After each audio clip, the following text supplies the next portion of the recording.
saludo con mucho gusto. Mi nombre es Jesús Humberto Bautista Córdoba, soy psicólogo, psicoterapeuta familiar y de pareja. Y saludo con mucho gusto también a las autoridades de los telebachilleratos comunitarios, así como de los telebachilleratos estatales. Y también con mucho aprecio y con mucho gusto a la licenciada Mercedes Magañas Hernández. Y con todo cariño también saludo a los jóvenes de los telebachilleratos comunitarios y de los telebachilleratos estatales, que supongo que también están presentes.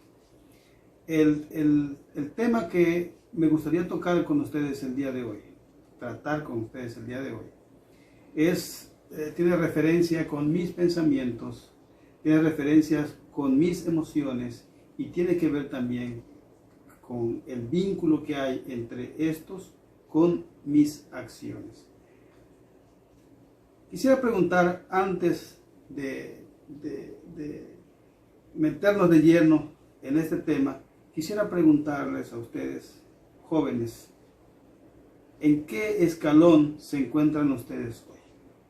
¿Se encuentran en escalón en donde están dispuestos a no hacer nada? ¿O se encuentran en el escalón donde no puedo hacerlo? ¿O en el de no quiero hacerlo? ¿O en el de cómo lo hago? ¿O en el otro de trataré de hacerlo? ¿O en puedo hacerlo? ¿O se encuentran en el escalón en donde ya están dispuestos a hacerlo y dicen lo haré? ¿O ya se encuentran en el escalón en donde ya se dieron cuenta que sí se puede hacer las cosas? Ahora bien, ¿cómo llegamos de este punto, del escalón más bajo al escalón más alto? Bueno, quiero explicarle algunas cosas importantes.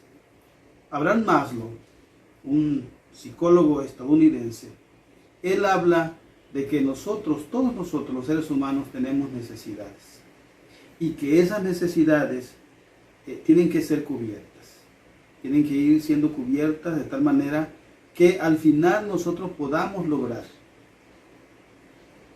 en un tiempo dado de nuestra vida, podamos lograr la autorrealización. Aunque debemos de tomar en cuenta que cuando llegamos a una autorrealización, empieza otra, porque empiezan otras necesidades. Así que estas necesidades son importantes y son relevantes para nuestra vida. Quiero también hablarles acerca de otro psicólogo, un psicoanalista, Sigmund Freud. Estoy muy seguro que ustedes han escuchado hablar de él.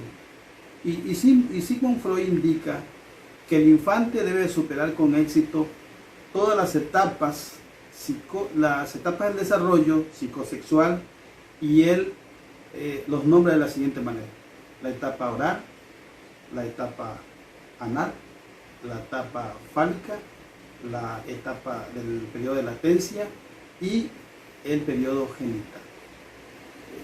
También nos dice que esta etapa oral tiene un periodo desde los 0 años hasta los 18 meses, y que la etapa anal va de los 18 meses hasta los 3 años, cuando los niños están iniciando prácticamente el preescolar.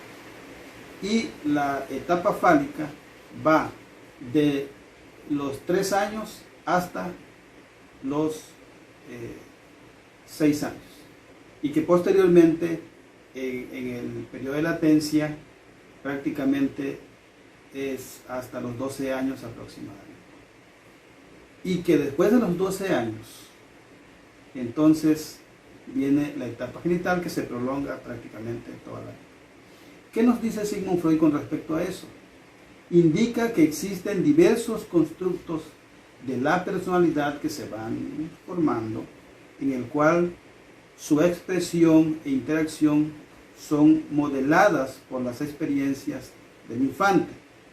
Dichos constructos son denominados el yo, el ello y el superyo.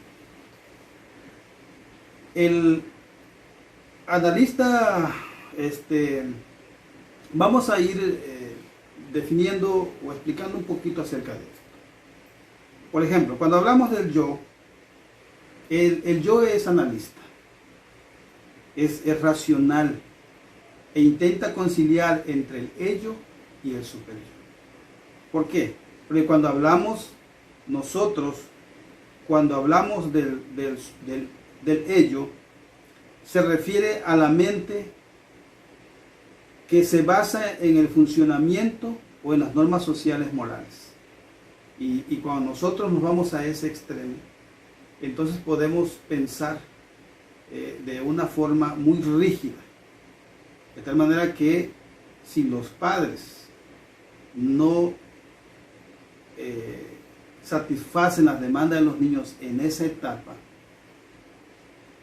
en cualquiera de las etapas que les mencioné anteriormente, entonces pueden ellos crecer en un ambiente demasiado rígido, porque lo que están precisamente alimentando es el ello del niño. Y cuando hablamos del super yo, se refiere a aquella energía biológica básica y que además se refiere también a los instintos. Así que cuando hablamos entonces del yo, que es el que es un intermediario, el que equilibra prácticamente todo lo que tiene que ver con los instintos y todo lo que tiene que ver con la parte rígida de la parte moral, de la parte ética.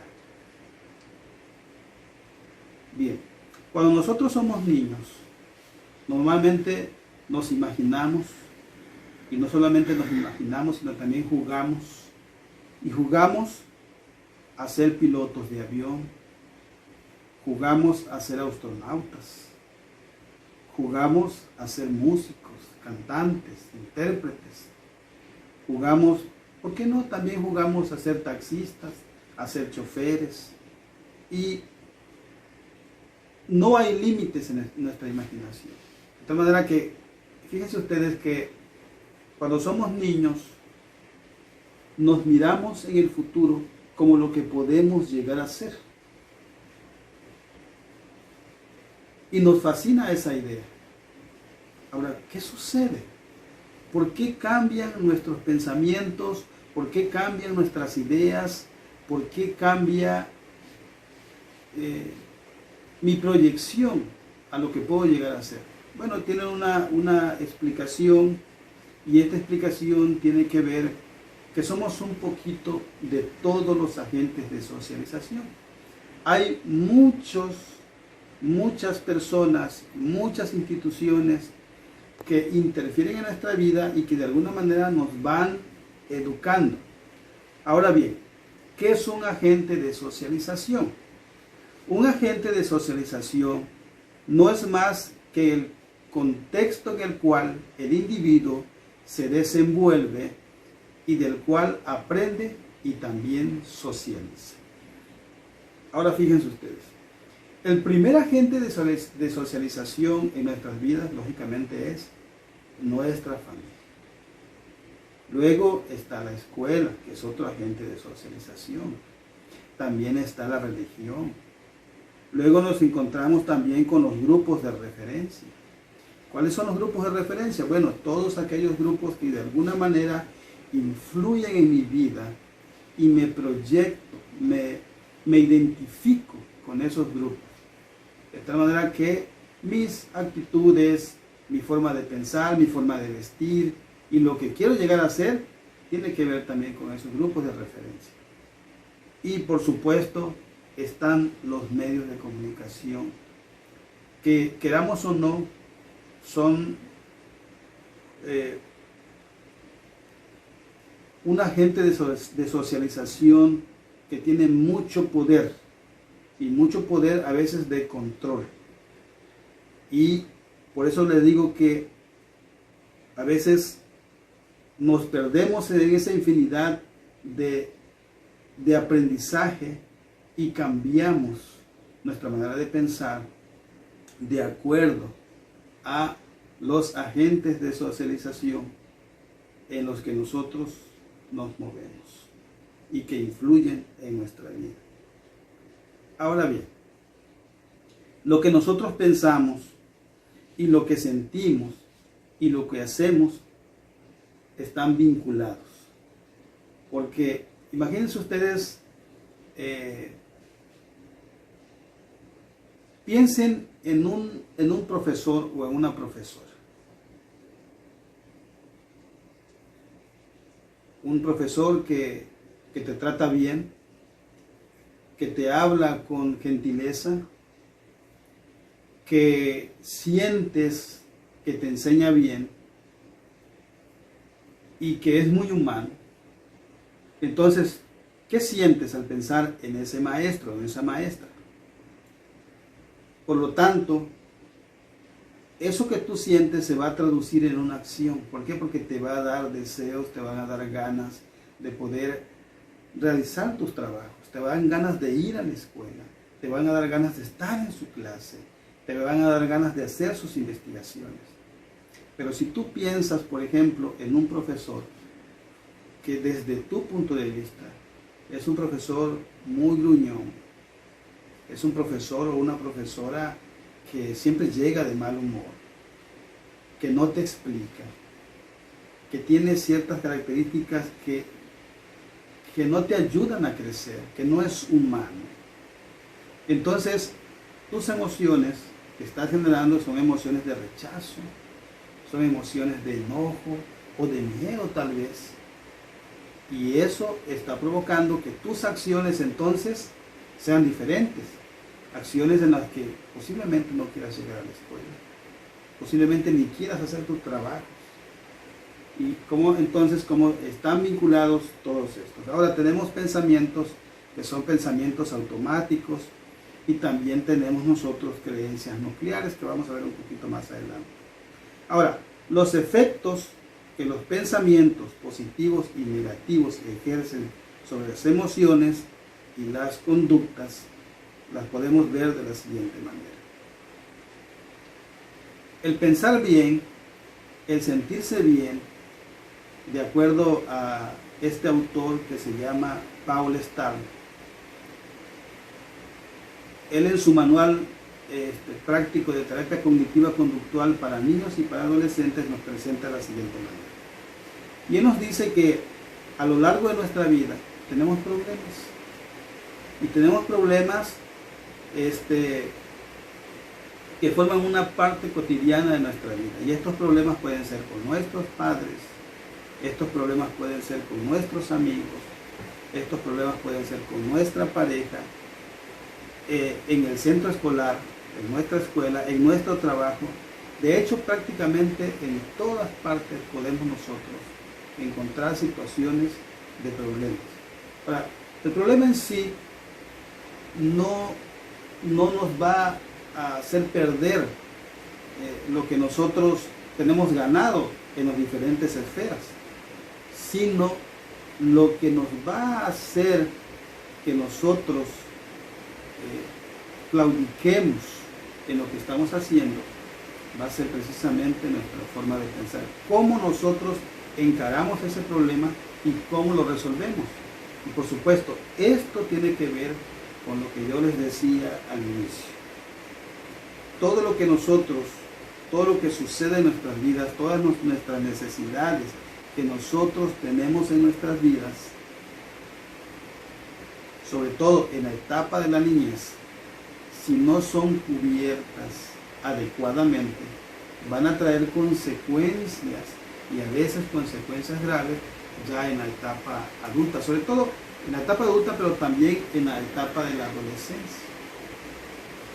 Así que, por suerte, muchos de nosotros sabemos manejar esos problemas, y de estos problemas algunos de estos problemas los podemos resolver fácilmente, y además lo podemos resolver con éxito, con mucho éxito. Hay problemas que parecen más difíciles que otros, y además les quiero también platicar que hay algunos problemas, que hay algunas personas que toman de una forma diferente el problema que se pueda generar en un salón de clases mejor que otras personas. Es decir, yo puedo estar sufriendo por una tarea, por un trabajo, por una actividad, mientras que mis compañeros pueden estar ya elaborando esa actividad porque lo están resolviendo de una forma diferente. Yo posiblemente deje de llegar a la escuela porque tuve un problema con un profesor y otro compañero a lo mejor tuvo problemas también con ese profesor, pero lo está resolviendo de una manera diferente. Así que cada quien actúa de una forma diferente. Ahora, los problemas que parecen más difíciles se presentan porque suceden frecuentemente y lo vemos difíciles porque no podemos resolverlos, no sabemos cómo encararlos. También llevamos ya cierto tiempo dándole vuelta a esa situación, a ese problema, y luego parecen afectar todo lo que hacemos. Por eso hay algunos problemas que parecen más difíciles que otros. A veces esos problemas se asientan firmemente en nosotros y la vida se convierte entonces en una enorme y desdichada fuente de preocupaciones. Y lamentablemente muchos de los jóvenes, inclusive compañeros de ustedes, se han quedado en el camino porque no han sabido cómo resolver esos problemas. Sin embargo, hay algo importante que deben ustedes saber. Ustedes tienen un potencial muy grande en sus vidas, de tal manera que ese potencial les puede llevar a la cima, como bien lo plantea Maslow en su pirámide de las necesidades. Después de haber cubierto ciertas necesidades, podemos llegar a la cima, pero va a depender de nosotros más que de otras personas. Va a depender de la capacidad que yo tenga de enfrentarme a los conflictos y cómo los puedo resolver. Ahora, lo que pensamos, como les dije anteriormente, y lo que sentimos nos lleva a una acción. De tal manera que la mente es todo. Te convierte en lo que tú piensas. Ahora, esto que tú piensas puede ser positivo o puede ser negativo. Y nos va a generar ciertas emociones. Y esas emociones puede ser felicidad, puede ser alegría, o puede ser enojo, puede ser coraje, puede ser rechazo. Pero va a depender. Pienso, siento y actúo en consecuencia. ¿Ya? Bien. Voy a poner, vamos a hablar de algunos ejemplos que creo yo que son importantes que podamos nosotros, una vez que ya escuchamos esto que les acabo de explicar, que podamos ejemplificar esto. El hecho de pensar que jamás lograremos que nada nos salga bien puede hacer que nos sintamos enfadados. En tal caso es posible que optemos por dejar de intentarlo porque va a salir mal. Así que pensamos que jamás lo lograremos. Sentimos enfado y dejamos de intentarlo. ¿Ven cómo hay un vínculo en esto? Ahora, nuestros pensamientos pueden tener que ver con nuestra forma de vernos a nosotros mismos. ¿Cómo me veo? ¿Cuál es el autoconcepto que yo tengo de mí? ¿Cuál es la imagen que yo tengo de mí? No los que los demás tienen de mí, sino la imagen que yo tengo de mí. Ahora bien, mire, yo me puedo ver corto y eso me puede estar afectando. Lo primero que debemos de hacer es poder aceptar nuestra realidad para poder cambiar nuestra realidad. Tengo montones de amigos, esa es la forma de pensar. Y posiblemente así sea. O a lo mejor no. Y tengo un mal genio. Lo que yo pienso es lo que soy. Es lo que me distingue a mí.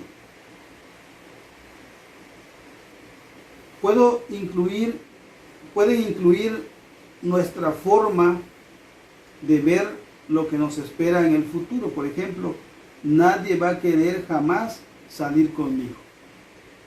Entonces, si yo pienso eso, ¿qué emoción voy a tener? Y por ende, ¿qué es lo que voy a hacer? No me voy a querer acercar a las personas. No voy a querer socializar con nadie. Porque estoy pensando que nadie me va a querer. Por lo tanto, no me voy a atrever. Nunca conseguiré ir a la universidad. Es una forma de pensar que tienen muchos jóvenes, lamentablemente. Y eso lo podemos cambiar. Pero, ¿qué es lo que tenemos que hacer? Lo que tenemos que hacer es poner en orden nuestras ideas y ponernos a hacer lo que tenemos que hacer para poder cambiar esta realidad, este pensamiento. Otra forma de pensar que puedo tener sobre el futuro es: a los 30 ya seré millonario. Entonces, a veces son expectativas muy buenas, pero fuera de la realidad. A menos que yo inicie desde muy temprano a hacer lo que tengo que hacer, pero posiblemente no llegue a ser millonario, pero a lo mejor sí puedo tener un negocio, un buen empleo o algo que me permita tener solvencia. Pero todo eso no solamente tiene que ver con mis pensamientos, sino con lo que generan mis pensamientos para poder actuar en consecuencia. Porque si no actúo, entonces esos pensamientos y esas ideas van a quedar solamente como pensamientos o van a quedar solamente como ideas. Y yo quiero decirle a ustedes que todo lo que se propone uno en la vida se puede lograr, solamente que hay que pagar el precio. Hay que pagar el precio. Significa el desvelarse. Pagar el precio significa el ir todos los días a la universidad, aún a veces sin dinero para poder comer algo. El pagar el precio es trabajar y poder ir a la escuela. El pagar el precio es desvelarse. Y les voy a contar la historia de una joven que es una joven que pudiera yo ponerle de ejemplo a cualquier héroe de la historia de México.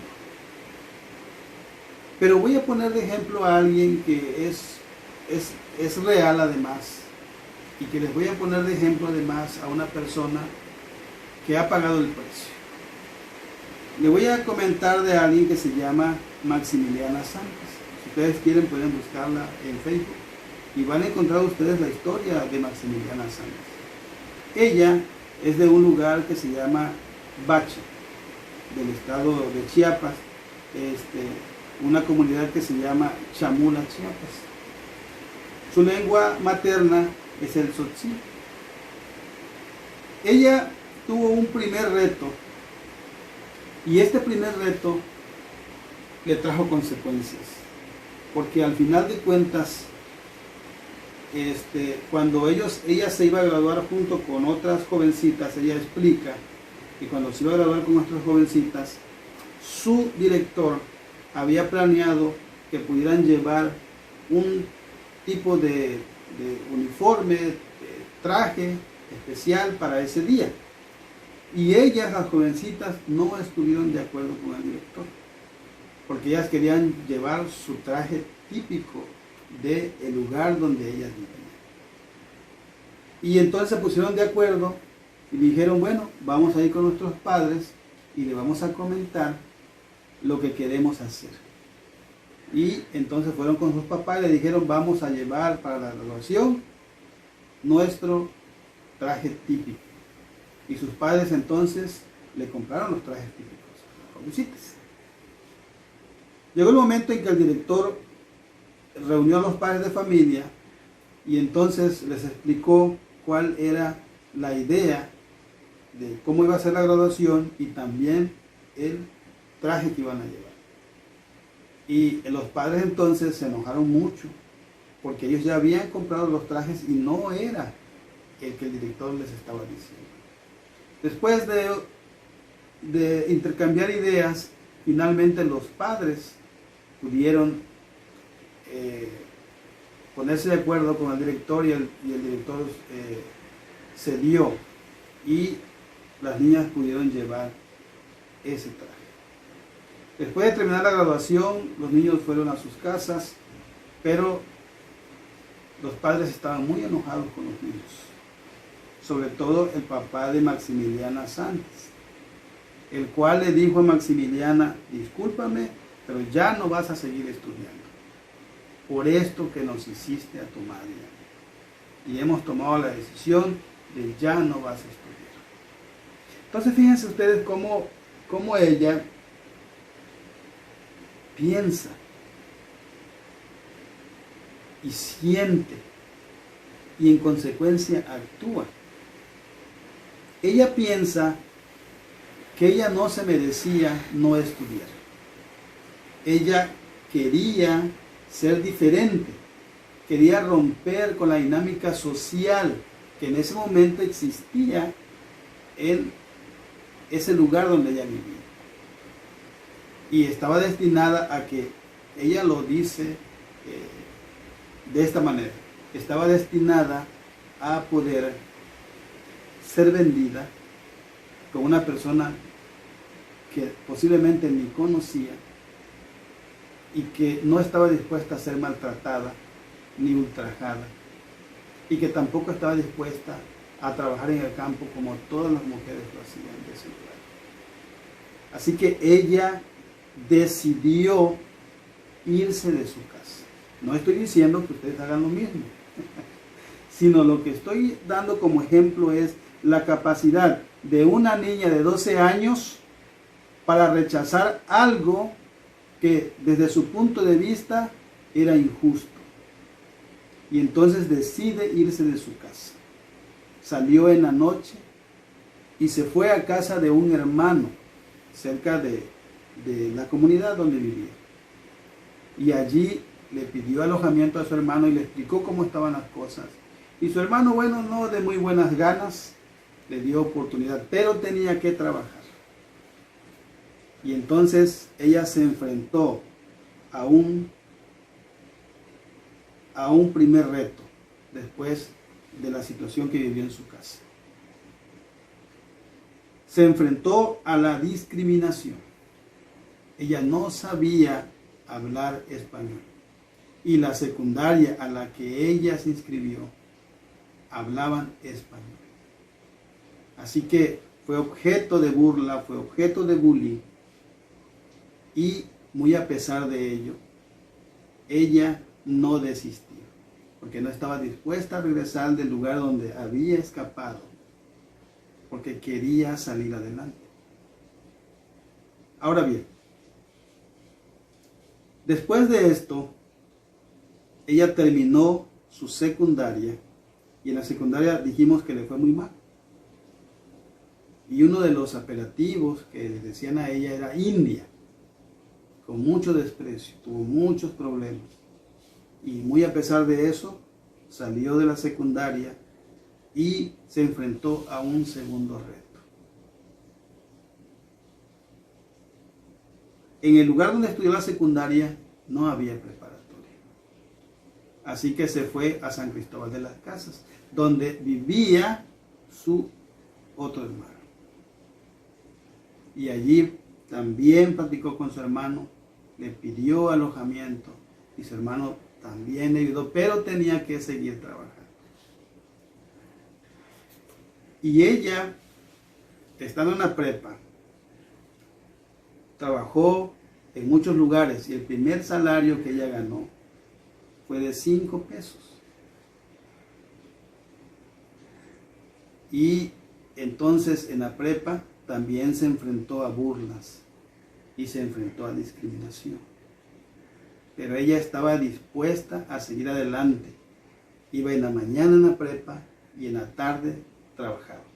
Salía más o menos como a las 11 de la noche de su trabajo, 10 de la noche de su trabajo, 10, 11, y regresaba a su casa, pero lógicamente no le alcanzaba para la combi o para el taxi, porque ya no había combi en ese momento. Y tenía que caminar de su trabajo a la casa donde vivía, más o menos como media hora. Pues una jovencita, de noche, en lugares donde está oscuro. Pero ella dijo, yo quiero seguir estudiando. Ahí conoció a varias personas. Entre ellas conoció a un amigo que posteriormente, cuando ella salió de la preparatoria, se fue a Tuxtla Gutiérrez a estudiar la universidad. Ella conoció a una maestra en la preparatoria y esa maestra le ofreció trabajo. Maximiliana presentó su examen en la universidad y no lo pasa. Eso para ella fue terrible. Fue muy, muy terrible. ¿Qué sucedió después? Bueno, sucedió que ella le dijo a la maestra con la que trabajaba, maestra, yo voy a ver, quiero ver en las universidades particulares para ver si es posible que yo pueda encontrar un espacio. Y entonces la maestra le dijo, bueno, está bien, si tú así lo deseas, puedes hacerlo, busca presupuesto y vemos cómo le hacemos. Buscó presupuesto y se dio cuenta que no le alcanzaba. Y entonces le dijo a la maestra, ¿sabe qué? Yo ya no quiero seguir estudiando. Hasta aquí. Y entonces la maestra le dijo, no, tienes que seguir estudiando. Prepárate para el siguiente año para que presentes tu examen y entonces lo intentas otra vez. La maestra tenía libros que les dio prestado y ella, por problemas que tuvo con su hermano, se quitó de la casa de su hermano y se fue a vivir con la maestra. Trabajaba con la maestra desde muy temprano hasta las 3 más o menos de la tarde y de allí lo ocupaba para poder estudiar. Llegó el tiempo en que tenía que presentar otra vez el examen en la universidad y lo pasó. Y la carrera que ella escogió para estudiar fue arquitectura. Una carrera que muchos les decían, bueno, ¿qué te pasa? Mira la situación económica en la que te encuentras y mira la carrera que tú escogiste. Es una carrera cara. Ella tenía una forma de pensar, un lema que la ayudó a salir adelante desde que entró a la secundaria. Era dormir poco, comer poco y trabajar mucho. Ese era su lema. Entonces cuando entró a la universidad dijo, bueno, voy a aplicar la misma metodología que he aplicado. Voy a seguir durmiendo poco, comiendo poco y trabajando mucho. De tal manera que cuenta ella que cuando sus compañeros hacían sus trabajos, a ella no le alcanzaba para comprar las cosas que pedían los arquitectos para hacer las maquetas. Así que, ¿qué hacía ella? Recogía de lo que sus compañeros dejaban y con eso hacía sus trabajos. Y dice, y a causa de eso nunca saqué buenas calificaciones, pero hacía yo mis trabajos. Iba yo al basurero de la escuela y encontraba yo cartones, encontraba yo cajas, encontraba yo residuos de materiales y con eso hacía yo mi trabajo. Pues bien, después de eso, ella termina, se gradúa. Y esto es algo espectacular. Quiero presentarles a esta joven que se llama Maximiliana Santis Pérez. Ella es Maximiliana, ella. Y aquí en esta foto está con su papá y con su mamá cuando ella se gradúa de arquitecto. Y ella dice que su papá, ahora con mucho orgullo, dice que las personas pueden lograr sus sueños, sus objetivos, su meta, si así lo desean. Y su papá, ella dice que su papá está orgulloso de ella, y su mamá también. Y regresó a su lugar, en donde ella nació, honrando a sus padres. Y desafortunadamente todavía ella cuenta que en ese lugar es todavía la única mujer que tiene una profesión. Así que, mis estimados jóvenes, yo les invito el día de hoy para que ustedes puedan visualizar qué es lo que quieren lograr en sus vidas. Y si tienen ustedes el apoyo de sus padres, aprovechen ese apoyo que ustedes tienen. Aprovechen el espacio que ustedes tienen en sus escuelas. Aprovechen el tiempo. Y pongan en alto, muy en alto, el nombre del lugar de donde ustedes pertenecen. Para que ustedes puedan ser ejemplos y puntos de referencias de otras personas que vienen detrás de ustedes. Ella actualmente está apoyando, ella en el 2017 se graduó de arquitecto. Está trabajando muy bien y actualmente está apoyando a sus hermanitos más pequeños para que estudien. Y ella dice, y le estoy enseñando mi método: dormir poco, comer poco y trabajar mucho. Así que creo yo que esto les va a ayudar mucho a ustedes para poder lograr sus metas. Por mi parte ha sido todo. Muchas gracias por la oportunidad y les dejo aquí mis referencias. Les voy a repetir: soy el psicólogo Jesús Humberto Bautista Córdoba. Tengo una maestría en terapia familiar y de pareja y una maestría en educación. Actualmente estoy dando consultas en la clínica San Agustín de Cárdenas, Tabasco, y estos son los teléfonos que ustedes pueden consultar. Los teléfonos, mi teléfono particular y el teléfono de la clínica, lógicamente con cita previa. Muchas gracias.